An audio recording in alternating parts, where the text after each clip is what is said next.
Hi, I'm Barnaby Wharton and I am Director of Future Electricity Systems at RenewableUK. As we move towards a high renewable system, lots of people are asking us is how we're going to keep the lights on when the wind doesn't blow and the sun doesn't shine. So today I want to take you through how that's all going to work. So what are we going to talk about? First, I want to talk about renewable energy today. How much does it cost and how variable are wind and solar? Then we're going to talk about what happens when the wind doesn't blow and the sun doesn't shine. What are the technologies that we're going to have on the system to support generation?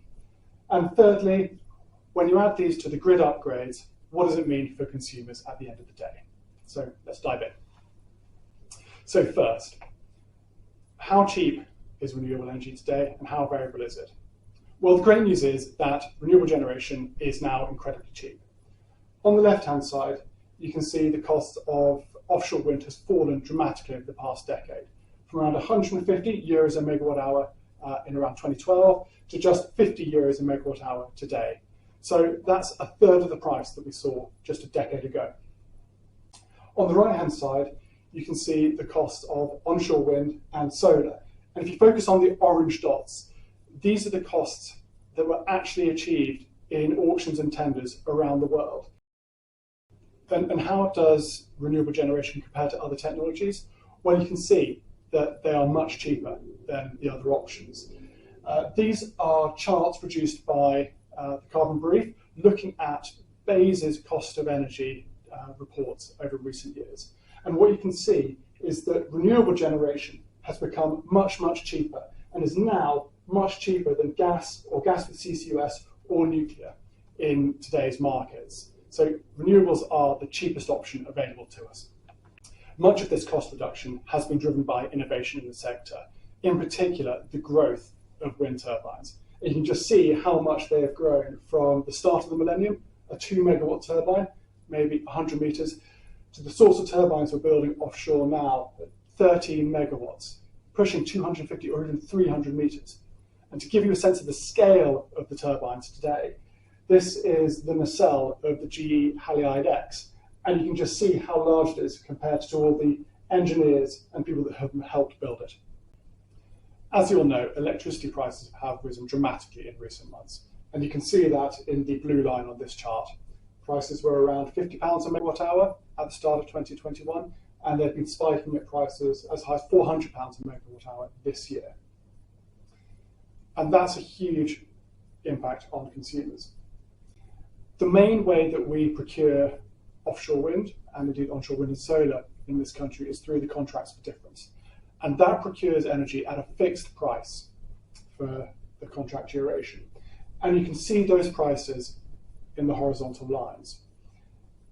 Where the horizontal lines are above the electricity price, consumers are topping up generators to that price. But where the electricity price is going above these lines, generators are paying back to consumers, and that's going to help stabilize prices for consumers and bill payers. And you can see even that the most recent generators and wind farms that we bought with the CFD are actually below the long-term trend for electricity prices. So these are projects that are going to be paying back for consumers throughout their entire lives. Now, if you're not sure about how gas prices and electricity prices are related, which has been discussed a lot over recent months, this is the recent gas price chart for gas bought in the UK on the open market. And you can see that there is a really close correlation between gas and the price of gas and electricity. Of course, wind and solar generation are variable. The wind doesn't blow all the time, and the sun doesn't shine all the time. And that variability means that outputs can change a lot. And you can see that on the far side here, just during a day, how much solar and wind generation will vary. And again, over the month and over the week and over the year. Solar generation, as you'd expect, varies during the day and is much higher during the summer. Wind variation tends to stay the same over hours, but is much more variable across days and it is higher during the winter. But as these turbines are getting bigger, that variability is reducing and what we call load factors are increasing. And this is the load factor. So this is the proportion of maximum output that you could expect to see over a year. Bayes expected it to be, at the start of this decade, 47% load factor for offshore wind, rising to as much as 57% by the end of this decade and 63% by 2040. But actually, we're seeing technology outstrip those expectations. The floating wind project Hywind out in the North Sea has already achieved a load factor of 57%, almost a decade ahead of when the government expected it to. So that means that wind projects, as they're getting bigger, they're getting further out to sea, are generating more power more of the time. So variability is becoming less of a concern, but still something that we will importantly have to manage. So, in summary, yes, wind and solar generation are variable, but importantly, they're becoming very, very cheap. And that's going to be a really important part of the picture as we move forward. So next, what are the tools that we're going to use to manage that variability? So cheap renewables are going to dominate the future of the electricity system. Here you have a chart from National Grid ESO's future energy scenarios. And you can see that in the dark green and the light green, wind is generating around 80% of our power. The rest is solar with some role for nuclear. I will come on to interconnectors and exports shortly. There will, of course, be times when renewable generation doesn't cover all of demand. And this is what we call a residual demand curve. And really, all it shows is just what power is needed once you've taken into account the wind and solar generation. On this side, with low solar and wind generation, you'll need lots more power for a very small number of hours. But as we get more generation, you only need a little bit of top up, and there'll even be periods where wind and solar generate more than we need. So the question is, how do we fill up this period when we need more than just wind and solar? And we've got all sorts of tools to handle that. So what are those tools going to be? Well, first, we have batteries. Batteries are becoming much more common on the system. They're usually lithium-ion, and they're really great for storing power for short periods, maybe 1, 2, or increasingly 4-hour cycles. And this can help manage wind output, solar output, and stabilize the system. We're going to need about 30 gigawatts of batteries on the system, according to Bayes. And already we're seeing lots of those projects coming forward. And RenewableUK's Energy Pulse database shows that actually we've got pretty much 30 gigawatts in the pipeline already. But we need to make sure the markets are there to bring them forward. As well as batteries on the ground, utility scale batteries, we're going to have batteries in electric vehicles. And we're seeing that market really pick up. There could be as many as 14 million electric vehicles on the system by 2030. And they're going to play a really important role in managing the system.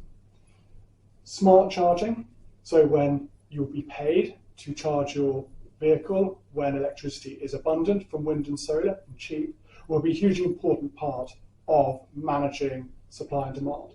We can even have vehicle-to-grid charging. So when power is expensive, you'll be paid to send some of that power from your car back onto the system. And that will all help keep the system in balance. We could have as much as 30 gigawatts of storage capacity in the vehicle-to-grid systems by 2050. And electric vehicles are becoming really popular, particularly as fossil fuels get more expensive. And you can see in this chart how much more quickly vehicle demand is going ahead of expectations. Every year we see demand jump even more than expected the previous year. A really important point to note is that if you are engaging in vehicle-to-grid charging, National Grid are not going to drain your battery. Consumers are going to remain in control of their cars. Alongside electric vehicles, we're going to see consumers industry engage more with the electricity system as well in what we call demand-side response. So that'll be consumers being incentivized and encouraged to shift when they use their power, depending on the price of electricity. And this could reduce costs by 2030 of up to £8 billion. And that's a saving of 90 quid a year. You can see here an example of the Octopus Agile rate. Prices going up and down during the day, depending on the availability of renewable generation and what's going on in the market. And consumers can respond to that, taking advantage of cheap power and reducing their consumption when power is more expensive. What we see here is the impact of flexibility and demand response from industrial and commercial users on what's needed on the grid. This is the total power demand at peak required. As you increase the role of industrial and commercial demand side response, you can reduce to this purple line the peak power, and that's power stations that won't need to be built, and that is more savings for consumers. But again, just to be really clear, if you are engaging in demand side response, National Grid are not going to be taking control of your kettle and stopping you boil a cup of tea when you want one. We are increasingly interconnected with the European market. At the moment, we have about 4 gigawatts of interconnection, and this is going to grow to 18 gigawatts by 2030, as much as 27 gigawatts, you can see here, by 2050. And what this means is that we can share our power with Europe, exporting it when we generate lots more and importing it when we're not generating enough. And what's really important to realise is, as I said earlier, I'll talk about interconnections. At the moment, we are net importers. We tend to bring power across from France, from Belgium, from Norway, most of the time. But as we build out our offshore wind fleet in particular, we are going to be net exporters. And the chart I showed at the start of this section showed how much power we're going to be exporting to the benefit of UK consumers over the coming decades. We're also going to need lots of long duration storage. So moving on from batteries, which only store power for a few hours, to other forms of storage that store energy for days, weeks, and even across seasons. We have lots of pumped hydro storage in the UK at the moment, and we've been using that for many decades. That's going to need to increase. And we're going to see other technologies come forward as well, such as compressed air and green hydrogen, more of which in a second. And if we can increase the volume of long duration storage you have on the system, we're going to see the costs of the system come down overall. Green hydrogen is going to play a really important role in the future electricity system. Green hydrogen is hydrogen that is produced via electrolysis, so using electricity from renewable power to split water into oxygen and hydrogen. That hydrogen can then be stored for days, weeks, and even across seasons, and then applied across all sorts of areas that we need to decarbonise, whether that's transport, heat, or even using it to generate power when wind isn't blowing or sun isn't shining. The government estimates that we could need as much as 640 terawatt hours of hydrogen by 2050. So there's a huge opportunity to be generating that from excess wind. And the really important part is there's also a huge industrial opportunity.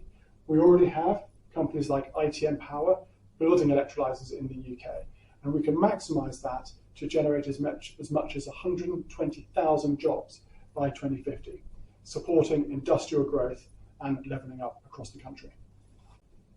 Nuclear power currently generates about 20% of our electricity across the year, but most of our nuclear power stations will be being decommissioned over the coming decade. Lots of modelling suggests that there will be a continued role for nuclear generation in the future electricity system, but it is a more expensive form of generation than renewables. So how that balance is met will be a decision for government as they think about the future market design. Firm capacity is the generation that you can get when you need it.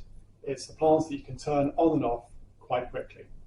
Today, that's primarily driven by gas CCGT, but as we move into a zero carbon system, we'll need to move to other technologies. One option is gas with CCUS, so capturing the carbon dioxide that emits. The other option is using the hydrogen that we have produced from electricity from renewables, the green hydrogen. We can store that for a long time, and we can use that to generate electricity. So those are the sorts of technologies that we have coming onto the system already.